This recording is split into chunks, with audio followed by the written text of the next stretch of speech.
সংসারে অনেক অবহেলায় আমি বড় হয়েছি, অনেক কষ্ট করে আমি বড় হয়েছি, না খেয়েও আমি দিন পার করেছি।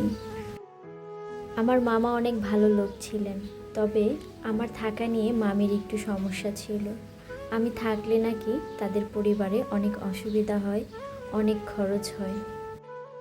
বাসায় যখন ভালো মন্দ কোনো কিছু রান্না করতো, সেই খাবারটা কিন্তু কখনোই আমি নিজের হাতে নিয়ে খেতে পারতাম না। মামি দিত, তারপরে আমি খেতাম।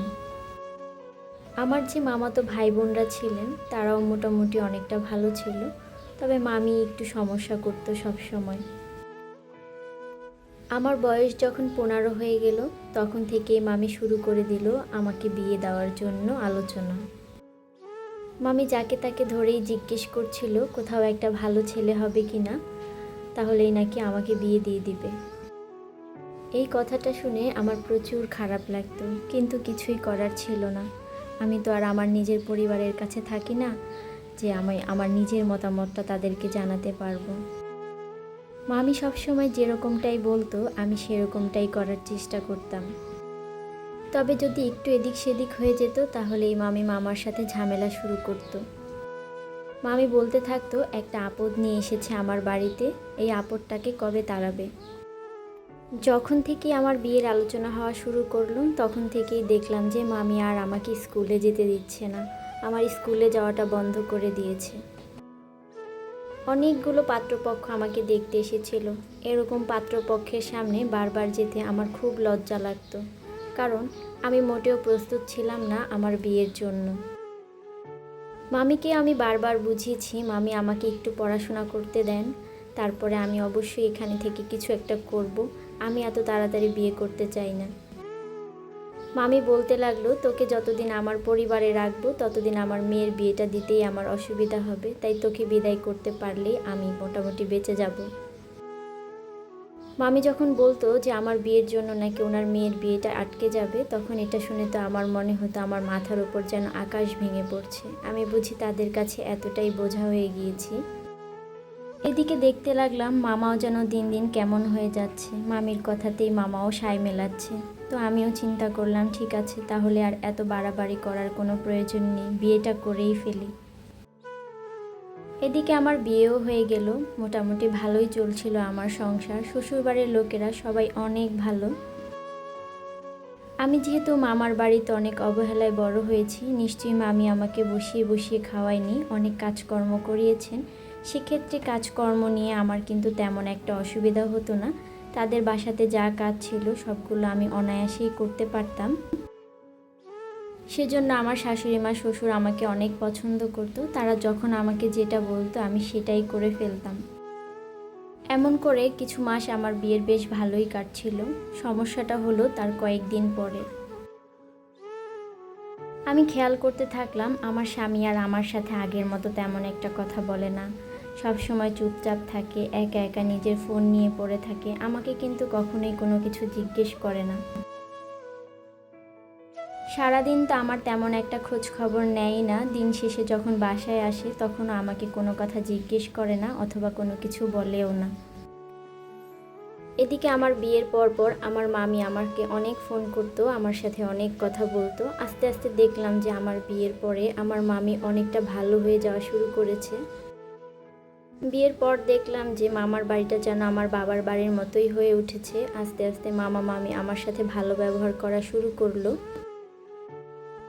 শ্বশুর শাশুড়ি মামা মামি সব কিছু যখন আমার ভালো হয়ে ওঠা শুরু করলো, তখন অসুবিধা দেখা দিল আমার স্বামীর মধ্যে।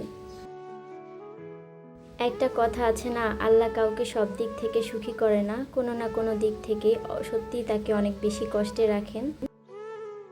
তো আমার অবস্থাটাও হয়েছে সেরকম। সব দিক থেকে আমি মোটামুটি আমার সমস্যাগুলো কাটিয়ে উঠছিলাম, কিন্তু সমস্যাটা আমার স্বামীর মধ্যে হয়ে গেল। আমি যখন রাতের বেলা ঘুমিয়ে থাকতাম তখন দেখতাম যে আমার স্বামী আমার বিছানার পাশে নেই, সে ঘুম থেকে উঠে গিয়েছে, হয়তো বাইরে গিয়েছে, এটা ভেবেই আমি অনেক সময় পার করতাম। কিন্তু দেখতাম যে অনেকক্ষণ হয়ে যাওয়ার পরেও সে আর আসছে না।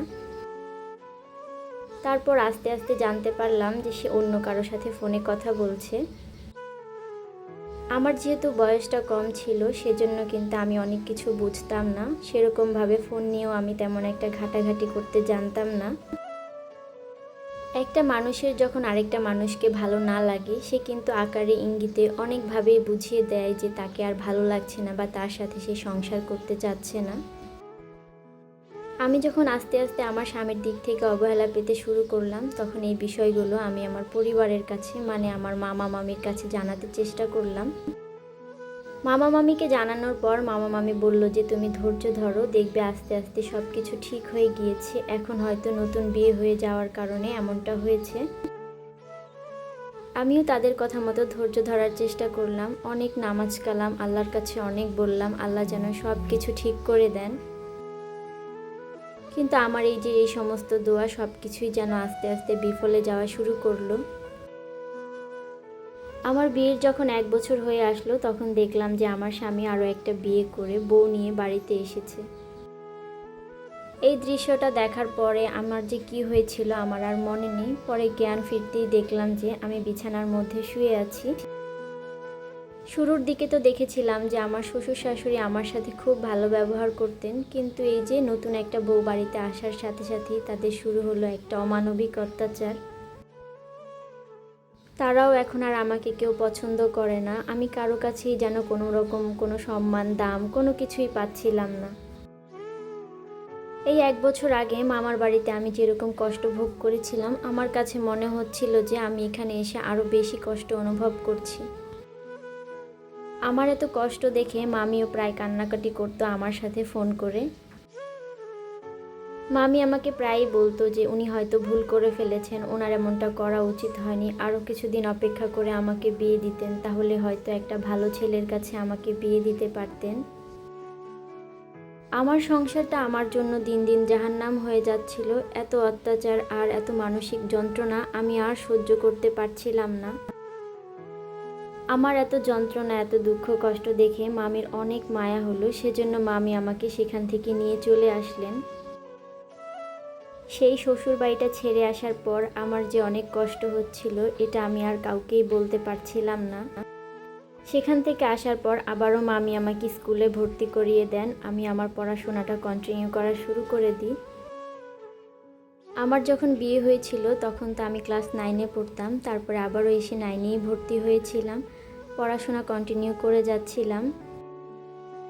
এখন এই তো আলহামদুলিল্লাহ আমি অনার্সে পড়ছি। আমার আসলে আমার পুরনো দিনগুলোর কথা মনে পড়লে অনেক কষ্ট লাগে, অনেক খারাপ লাগে, কিন্তু আমি যে সেখান থেকে বের হয়ে আসতে পেরেছি, আল্লাহ যে আমার মামির মনে আমার জন্য এত মায়া দিয়েছে, এটা আসলে আমি কখনো ভাবতেও পারিনি। অনার্স পড়া অবস্থায় আবারও মামা মামি আমার আরও একটা বিয়ের ব্যবস্থা করলেন। এবার আলহামদুলিল্লাহ একটা ভালো পরিবারে বিয়ে হয়েছে।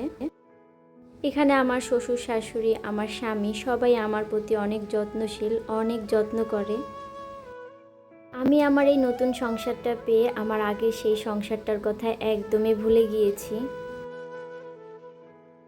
তাও অনেক বড় হয়ে গিয়েছে, আমি আসলে আমার সেই পুরনো অতীতের কথা আর মনে করি না।